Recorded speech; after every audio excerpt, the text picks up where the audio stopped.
हम तितली थे, हम जुगनू थे, हम रंग बिरंगे पंछी थे। कभी माहों विशाल की जन्नत में माँ हम दोनों भी साझी थे। मैं छोटा सा एक बच्चा था, तेरी उंगली थाम के चलता था। तू दूर नजर से होती थी, मैं आंसू आंसू रोता था। एक ख्वाब का रोशन बस्ता तू हर रोज मुझे पहनाती थी। जब डर जाता था मैं रातों को, तू अपने साथ सुलाती थी।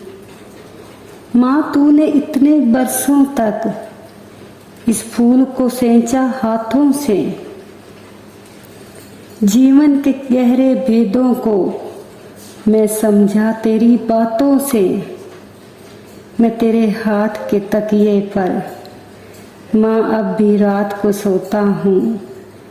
माँ मैं एक छोटा सा बच्चा हूँ, तेरी याद में अब भी रोता हूँ।